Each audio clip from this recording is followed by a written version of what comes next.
저는 지난 한 주 라오스를 방문했습니다. 여전도에서 돕고 있는 최동만 선교사님 만나서 그의 사역들을 보았고요. 그리고 여러 선교사님들을 방문을 했습니다. 라오스는 동남아시아에서 가장 가난한 나라입니다. 사실은 지금 뭐 태국이나 필리핀, 베트남 같은 곳이 한창 지금 막 일어나고 융성해지는 것에 비하면 라오스는 아직도 그저 잠자는 그런 나라에 불과합니다. 우리나라의 시골은 뭐 아직도 60년대를 벗어나지 못했고요.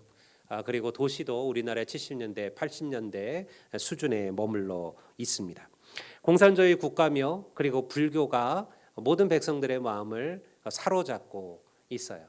매일 아침 새벽 5시가 되면 우리 불교의 그 스님들이죠. 여러분들 아마 영상 된 데 봤을 거예요. 그 붉은 천을 이렇게 두른 스님들이 탁발을 합니다.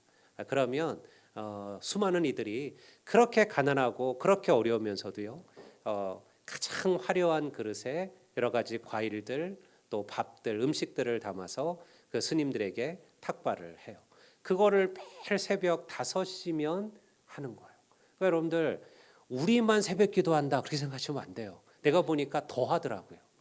더 열심히 그렇게 해서 나중에 내가 죽고 나면 내가 부잣집에 혹은 또 권력자의 집에 이렇게 더 좋은 삶으로 환생할 것이다 라고 믿는 거죠. 그래서 불교에서는 이 스님들이 이 공양을 받는 것을 고맙다는 생각을 안 합니다. 어떤 생각이냐면 은혜를 베푼다 생각하는 거예요. 너희들이 당신들이 우리에게 이런 것을 베품으로써 드림으로써 너희들이 앞으로 더 좋은 삶을 살 것이다 이런 생각을 하는 거죠. 그러니까 없어도 기꺼이 그들이 공양의 헌신을 다합니다. 그런데도요, 그럼에도 복음은 그 땅에 겨자지처럼 심겨지고 있고 자라고 있고 열매를 맺고 있음을 제가 보았습니다. 특별히 차동환 선교사님은 그곳에 학교를 세워서 어린아이들부터 지금은 이제 초등학생까지 이제 이 아이들이 졸업하면 이제 중학교가 세워지게 되는 거예요. 그러니까 아직까지는 그 학교를 졸업한 아이들이 없기 때문에 유치원부터 초등학생까지의 학교를 지금 운영하고 있고요. 그리고 그들의 삶 속에 그들과 함께 가장 낮고 겸손한 자세로 그들 가운데 살아가고 있습니다. 그 나라에서는 선교사라는 말을 쓰지를 못합니다. 모든 선교사들은 서로에게 선생님이라는 말을 씁니다. 우리도 가서 그들에게 선생님이라고 불러야만 합니다. 왜냐하면 여전히 복음을 전하는 것은 금지되어져 있고 그리고 언제든지 신고가 당하면 추방을 당하기 때문에 그러합니다.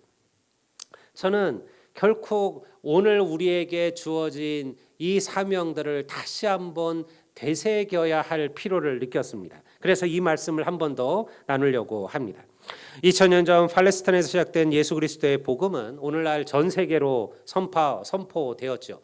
지금은 전 세계 20억이 넘는 인구가 자신을 그리스도인이라고 부르고 그리고 그리스도의 가르침대로 살려고 애쓰고 있습니다.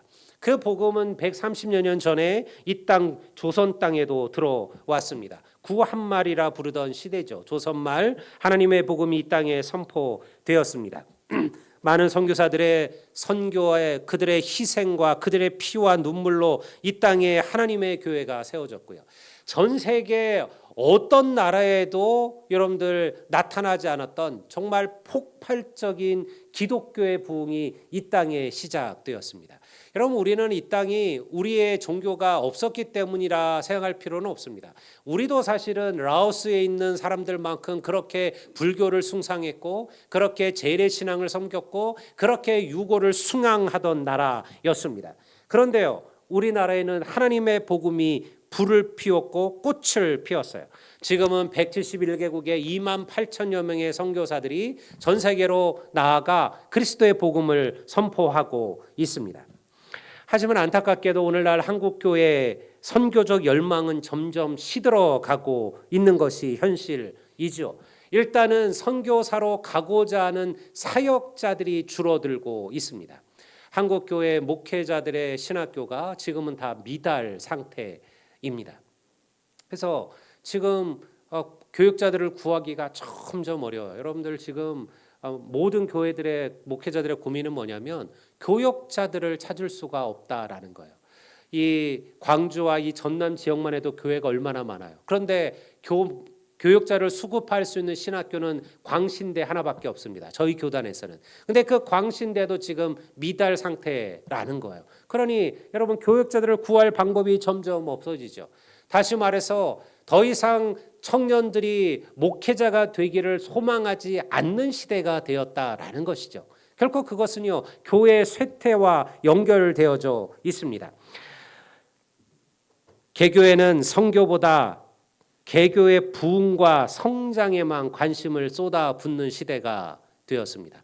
여러분, 우리라고 왜 그렇게 못할까요? 우리가 여러분들 선교사들에게 혹은 구제에 이렇게 쓰는 돈들을 아껴서 우리를 위하여, 성도들을 위하여 우리가 먹고 마시고 놀러 다니는 일에 왜 쓰지 못할까요? 좀 더 풍성하게 교회를 왜 만들지 못하겠습니까? 그러나 그것이 하나님이 정말 원하시는 길이 아니라는 걸 아는 거예요. 여러분, 우리는 하나님의 마음이 어디에 있는지를 알고 있습니다. 하나님 우리에게 주신 마지막 명령들은요, 너희들의 교회를 키워라, 교회를 성장시켜라, 교회 풍성하게 교제해라, 친교해라, 먹고 마시고 놀아라고 말씀하지 않으셨습니다. 너희는 가라고 말씀하셨고, 너희는 가서 증인이 되라고 말씀하셨고, 너희는 가서 모든 사람들을 제자 삼으라고 하셨죠. 2000년 동안 교회는요, 이것을 붙들고 여기까지 왔습니다. 한국교회 상황이 어려워지고 있음은 분명합니다. 성장이 멈추어졌습니다. 교회는 재정적인 어려움을 겪고 있습니다. 점점 그렇게 될 겁니다. 교회는 크고 잘 지어놨는데요, 그 교회를 운영할 만한 예산들이 힘들어지는 교회가 태반이 되었습니다. 믿지 않는 이들은 점점 많아지고 기독교에 대한 맹목적인 비난도 일어나고 있습니다. 하지만 그런 이유보다 더 큰 이유가 무엇이냐면 오늘날 교회 스스로 선교에 대한 열망을 잃어버렸다라는 거예요. 교회가 존재하는 이유와 교회의 가치가 어디에 있는지를 오늘날 우리의 교회관이 흔들리고 있다라는 거예요. 여러분, 이것은 변하지 않습니다. 앞으로 1000년이 더 지난다 할지라도요, 교회가 존재하는 목적은 다르지 않습니다. 교회는요, 하나님 알지 못하는 세상 속에 예수 그리스도의 그 십자가와 그 사랑을 전하는 것이 하나님께서 교회를 세우신 목적임을 믿습니다. 그 일을 위하여 우리가 사용하는 방법은 달라질 거예요.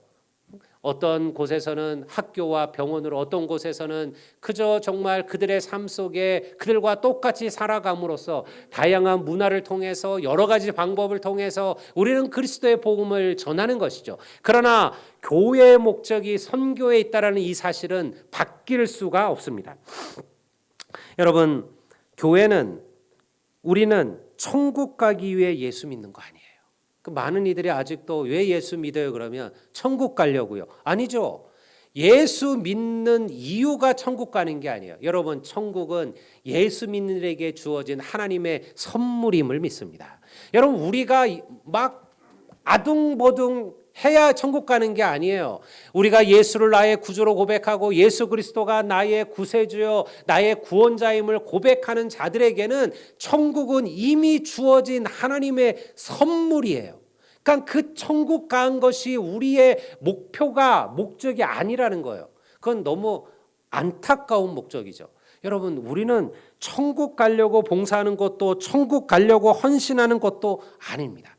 여러분, 우리는 이 땅에서 예수 그리스도의 삶을 보여내고 그리고 주님처럼 살아가야 돼요. 이것이 바로 오늘 우리가 하나님께서 우리에게 교회를 세우고 성도로 우리를 부르신 목적이에요. 천국이 중요하지 않다가 아닙니다. 천국은 중요하죠. 천국에 소망 없이 우리로 하여금 고난과 환난을 이겨낼 힘이 어디서 올까요? 그런데 여러분, 천국은 우리의 모든 믿음의 결말, 목적지가 아니에요. 그것은 이미 이루어졌어요. 여러분, 우리가 예수를 나의 구주로 믿는 순간 우리는 영생을 얻었고 이미 천국은 시작된 거예요. 천국은 장차 가는 곳이 아니라 오늘 지금 나의 삶 속에, 가정 속에, 우리가 살아가는 삶의 모든 현장 속에 이미 천국은 시작되었음을 믿으시기를 주의 이름으로 축원합니다. 우리는 천국을 살아가고 있는 거예요.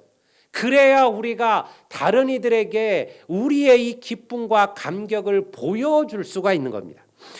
우리가 마태, 마가, 누가복음은 공관복음이라고 불립니다. 이 복음서들은 하나같이 예수 그리스도의 태어나신 출생과 탄생과 그리고 그의 삶과 죽음과 그리고 부활에 대해서 기록하고 있습니다. 조금씩 다르기는 할지라도요, 분명한 하나의 공통점을 가지고 있어요. 그 모든 성경은 모든 민족과 족속에게로 가 주의 복음을 전하라는 명령으로 끝난다라는 것이죠. 마태복음 28장 19절을 볼까요? 이렇게 얘기합니다. 그러므로 너희는 가서 모든 민족을 제자로 삼아 아버지 아들과 성령의 이름으로 세례를 베풀고. 마가복음 어떻게 기록하고 있을까요? 16장 15절입니다. 또 이르시되 너희는 온 천하에 다니며 만민에게 복음을 전파하라. 누가복음도 한번 볼까요? 24장 47절 48절입니다. 또 그의 이름으로 죄 사함을 받게 하는 회개가 예루살렘으로부터 시작하여 모든 민족에게 족속에게 전파될 것이 기록되었으니 너희는 이 모든 일의 증인이라. 믿습니까? 마태, 마가, 누가복음이 모두 이야기하는 것이 뭐냐면 너희는 가서 모든 민족에게 복음을 선포하고 전하라라는 기록이에요. 하나님께서 얼마나 이 세상을 사랑하시는지, 그리고 그 사랑하는 세상을, 인간들을 위하여 어떠한 일을 행하셨는지를 전하는 것이 바로 선교입니다. 12명으로 시작된 예수 그리스도의 복음은 사도행전 1장 8절의 말씀처럼 예루살렘과 유다와 사마리아와 땅끝을 넘어 온 세상으로 전파되기 시작했어요. 로마가 복음화되었습니다. 소아시아와 아시아, 헬라 세계 전체로 그리스도의 복음이 선포되기 시작했습니다. 바로 그 복음의 메시지에 가장 중요한 구절이 들어 있습니다. 그것이 무엇이냐면 바로 너희는 가서라는 말씀이에요. 마태복음, 마가복음, 누가복음이 공이 얘기하는 것이 뭐냐면 너희는 가서 복음을 전하라. 너희는 가서 복음의 증인이 되라. 너희는 가서 세례를 베풀라. 이것이 주님께 말씀하신 선교죠. 그 선교의 시작은 뭐냐? 가서라는 단어입니다. 너희는 가서. 오늘 우리가 전도하기 어려운 이유가 무엇일까요? 전도할 리가 주위에 없어서가 아니에요. 그럴 때도 있었어요. 우리가 정말 기독교인들이 한국교회가 1200만 명 얘기할 때는 정말 웬만한 사람들 주위에 물어보면 다 교회를 다녔어요. 근데 지금은 달라요. 지금은 공식적으로 우리 기독교인들의 인구를 800만이라고 얘기합니다. 근데 제가 본 이것도 과장된 수입니다. 여러분, 보통 교회들이 자신들의 교회를 이야기할 때 재적과 출석으로 이야기를 합니다. 여러분, 재적은요, 많은 교회들이 본들의 교회 출석 수보다 2배에서 3배까지도 많은 교회들이 태반이에요. 근데 사실은 재적 수는 실제 교인 수가 아니에요. 결국은 출석 수예요. 그 교회가 몇 명이 출석하냐. 물론 어떤 성도는 요즘 이번 주 빠지고 다음 주 빠지고 한 달에 한두 번 오는 성도들도 있으니까요. 근데 어쨌든 그냥 평균적으로 출석 수가 그 교회 성도 수예요. 여러분, 그렇게 따지면 한국 교회 전체 기독교인의 수는요, 지금 500만 명을 넘어가지 못합니다. 반토막 이하로 줄어들었다라는 것이죠.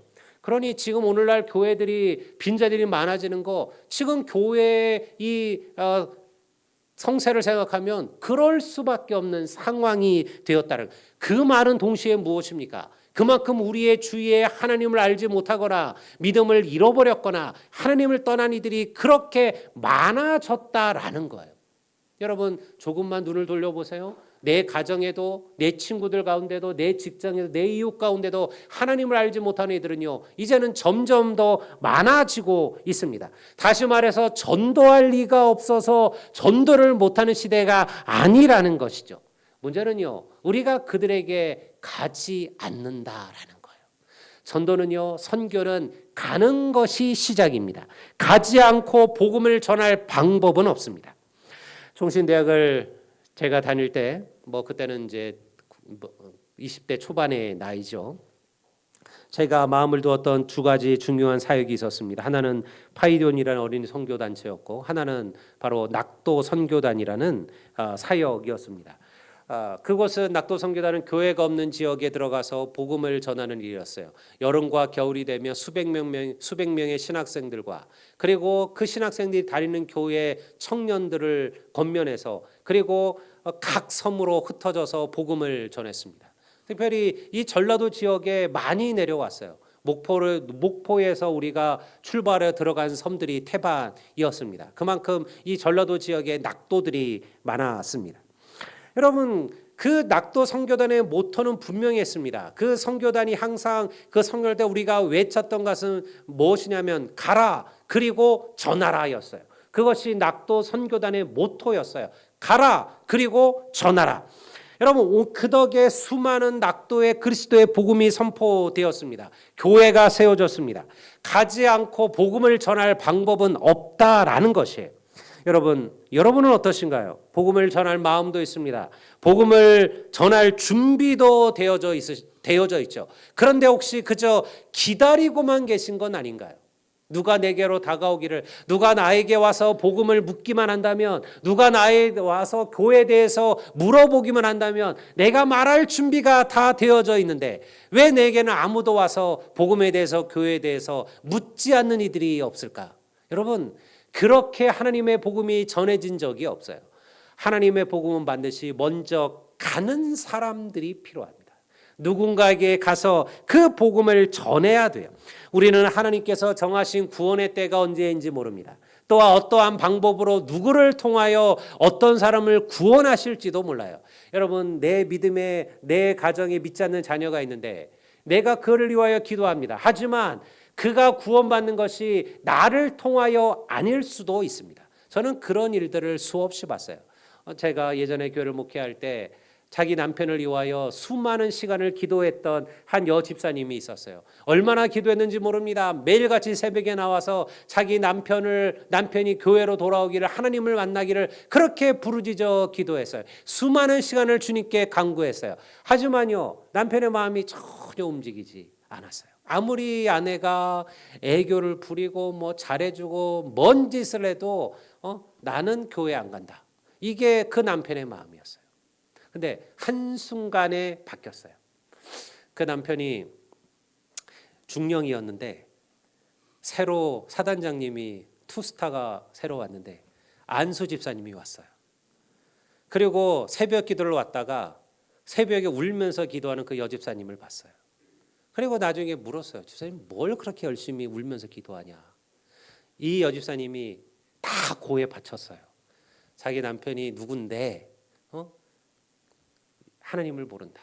제가 얼마나 많은 시간 동안 하나님께 기도했는지 모르는데 아직도 하나님께서 아직 제 기도에 응답하지 않으셨다. 이 사단장님이 가서 불렀어요. 자기 집무실로. 야, 너는 내가 지간을 떠나서 그냥 남자로서, 남편으로서 너는 네 아내가 그렇게 새벽마다 널 위하여 기도하는 걸 아냐? 눈물 흘리면서 너를 위하여, 너의 가정을 위해서, 네 자녀를 위해서 기도하는 것을 네가 알고 있느냐? 뭐 새벽 기도 가는 건 알고 있지만 뭐 그렇게 하는 거는 몰랐습니다. 너 이번 주부터 교회 나와라. 나왔을까요? 안 나왔을까요? 어떻게 안 나와요? 사단장이 나오라는데요. 사단장이 나오라, 남편 아내 때문에 나온 게 아니에요. 사단장이 나온 거예요. 그런데 여러분, 하나님은 누구의 기도를 들으신 거예요? 그 아내의 기도를 들으신 거예요. 그리고 다른 방법으로 하나님께서 역사하시는 거예요. 그러니 여러분, 내 자녀가, 내 부모가 나를 통해서 나오진 않을 수 있어요. 하지만 하나님께서 어떠한 방법으로 누군가를 통하여 그를 인도하실지는 아무도 모르는 거예요. 내가 그 사단장이 될 수도 있죠. 내가 누군가에게는 그러한 분이 될 수 있는 거예요. 그러니요, 성경 말씀 뭐라고 말합니까? 그런즉 너희는 때를 얻든지 못 얻든지 항상 힘쓰라. 여러분, 우리는 그저 전하고 선포하는 겁니다. 그 열매를 거두시게 하고 자라게 하시는 것은 하나님이 하시는 거예요. 내가 판단하지 마셔요. 내가 판단해서 저 사람은 절대 예수 안 믿을 사람, 절대 복음을 듣지 않을 사람, 그것은 나의 판단이에요. 하나님의 역사는 우리의 생각보다 크고 능력 있음을 믿으시기를 소망합니다. 여러분, 그러니 우리는요, 전하셔야 됩니다. 가셔야만 합니다. 그런데 내 이웃, 내 친구, 내 가족에게는 내가 갈 수 있지만 다른 민족, 다른 족속에게는 우리가 나아갈 수가 없잖아요. 여러분, 그래서 성도와 교회를 대신하여 민족과 족속들에 나아가는 사명을 받은 이들이 바로 선교사들입니다. 우리 교회는 현재 7분의 선교사님들을 지원합니다. 태국의 박재천 선교사님, 그리고 김동인 선교사님. 태국의 한 분은 방콕 쪽에, 한 분은 치앙마이의 고산 지역에서 사역하고 계십니다. 일본의 전병수 선교사님과 박영정 선교사님이 있습니다. 그리고 볼리비아의 최상일 선교사님이 있고, 멕시코의 김은지 선교사님이 있습니다. 여러분, 그리고 라오스에 이번에 제가 가서 방문한 최동만 선교사님이 사역하고 계십니다. 사실 우리 대부분은 그분들을 만나본 적도 없습니다. 그들의 얼굴도 제대로 알지 못합니다. 그럼에도 이미 우리는 그들과 함께 선교의 사명을 감당하고 있는 또 다른 선교사들임을 믿으시기를 주의 이름으로 축원합니다. 여러분, 우리가 아는 그 물질이 대단하지 않습니다. 여러분, 그것이 뭐 그렇게 어마어마한 물질이 될까요? 그러나 이러한 작은 교회들이 물질이 모여져서 선교의 열매를 지금도 거두어내고 있습니다. 오늘날에도 하나님께서는 선교지의 수많은 하나님의 역사들을 일으키고 계십니다. 우리가 오늘 읽었던 17절 18절은 이렇게 기록하죠. 믿는 자들에게는 이러한 표적이 따르리니. 여러분, 지금 제가 읽는 구절은 다 선교에 대한 이야기와 연결된 말씀입니다. 곧 그들이 내 이름으로 귀신을 쫓아내며 새 방언을 말하며 뱀을 집어올리며 무슨 독을 마실지라도 해를 받지 아니하며 병든 사람에게 손을 얹은즉 나으리라 하시더라. 2000년 전 바울과 12사도를 통하여 일어났던 이 하나님의 기적의 역사들은 140년 전에 우리 조선 땅에도 일어났으며, 그리고 오늘도 선교 현장 속에서 일어나고 있는 하나님의 역사들이라는 거예요. 하나님은 오늘도 영혼군이 시작되고 있는 현장에서 이러한 역사와 기적을 행하시는 분이심을 믿습니다. 제가 예전에 리더스 다이제스트, 여러분들이 기억하실지 모르겠어요. 조그만 그 잡지인데 참 좋은 글들이 많은 그런 잡지였어요. 사실은 보면 뭐 기독교에 대해서 막 얘기하지 않아요. 근데 기독교의 정신을 가지고 쓰여진 그러한 그 잡지였어요. 근데 거기에 수많은 좋은 어떤 이야기들, 간증들이 들어 있어서 제가 꼭 매월 그 잡지를 보았었는데요. 그 잡지에서 제가 보았던 아주 그 특별한 이야기 하나가 있었습니다. 그 글을 쓴 분은 미국의 한 어떤 작은 교회를 다니는 한 성도였습니다. 어느 날 목사님께서 우리 교회가 지원하고 있는 아프리카의 선교사님에게 우리 교회가 선물을 좀 보내려고 한다. 그러니 성도들 가운데 누구든지 원하는 분들은 선물을 사서 포장해서 가지고 오면 우리가 한꺼번에 실어서 성사님에게로 보내겠다. 그렇게 이야기를 하시는 것을 듣게 됩니다. 그래서 그가 와서 정성스럽게 선물을 사서, 선교사님이 좋아할 만한 선물을 사서 그 도움이 될 만한 물품을 사서, 그리고 포장을 하고, 그리고 교회로 갖다 드리고, 그리고 그 물품이 아프리카로 배로 실려서 보내지게 되었어요. 근데 선물 포장을 보내고 난 다음에 이분이 알게 된 게 무엇이냐면, 여러분, 그 자기가 보낸 선교 선물 안에 자기 안경이 들어갔다는 것을 알게 되었어요. 그 집에 아이가 있는데 자기 아빠가 막 선물을 싸는 거를 보고는 자기도 뭘 하나 하고 싶어서 지 거는 별게 없고 지 아버지 안경을 거기다 집어넣었어요. 근데 그걸 모르고 그걸 포장해서 보냈어요. 근데요, 선교제는 또 다른 일이 일어나고 있었던 거예요. 그 선교사님이 선교지를 방문하다가 아이들과 함께 축구를 했는데요. 축구를 하는 도중에 공에 맞아서 안경이 태가 옆에 깨지고 떨어지면서 안경 알이 깨져 버렸습니다. 이 선교사님 눈이 좋지 않은 형편이었습니다. 안경이 없이는 뭘 할 수도 없었어요. 그런데 우리가 알겠지만 정말 외국 사람들이 우리나라 와서 무슨 못 사는 나라도 아니에요. 유럽의 프랑스 사람들, 유럽의 북유럽 사람들, 소위 말하는 최선진국이라고 부르는 나라 사람들이 우리나라 와서 깜짝 놀라는 게 하나가 있어요. 그게 뭘까요? 안경이에요. 안경을 그 자리에서 도출해서 10분만 기다리면 안경을 맞춰주는 것에 깜짝 놀라요. 그 사람들도 보통 안경을 맞추려면 가가지고 뭘 재는데 예약이 필요하고, 그리고 또 그 안경 맞춰서 나오는데 또 얼마 시간이 필요하고 몇 주가 걸린다라는 거예요. 근데 우리나라처럼 이렇게 즉석을 한 나라가 없다라는 거예요. 그 성경 입장에서 아프리카는 전혀 그 안경을 맞출 방법이 없었습니다. 더군다나 도수가 들어가는 안경이었기 때문이에요.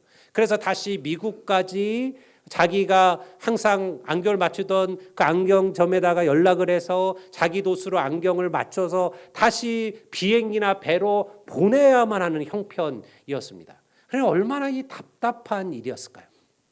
그런데요, 그 일이 벌어지고 이틀 뒤에 자기를 돕고 있는 미국의 한 교회에서 선물이 도착을 했어요. 근데 선물을 뜯어보다가 깜짝 놀라요. 왜냐하면 한 선물 안에 안경이 들어있는 거예요. 더 놀라운 사실은 뭐냐? 그 안경의 도수가 기막히게 맞은 줄로 믿습니다. 누가 그걸 생각이나 했을까요?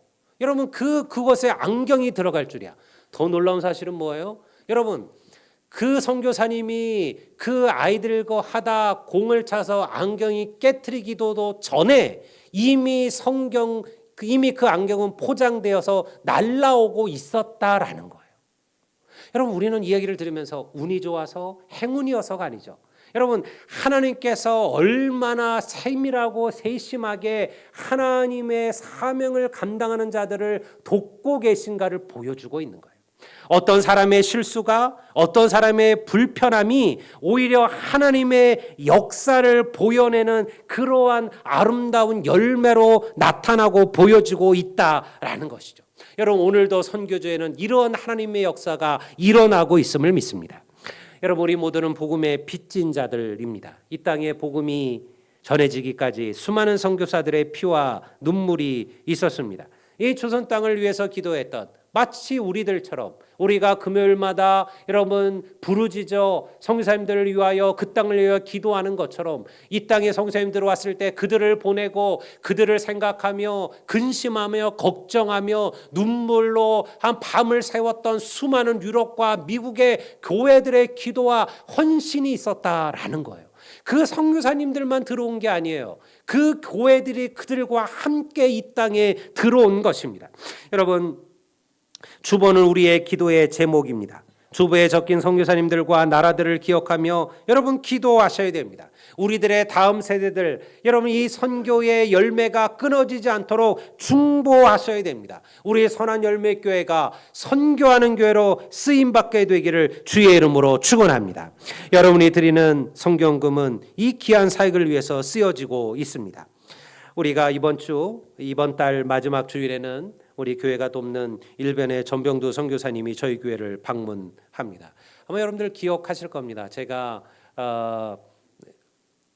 2018년에 30주년으로 제가 일본을 우리 친구 목사님들과 함께 방문을 했대. 그때 저희들이 방문했던 선교사님이 바로 우리 전병두 선교사입니다.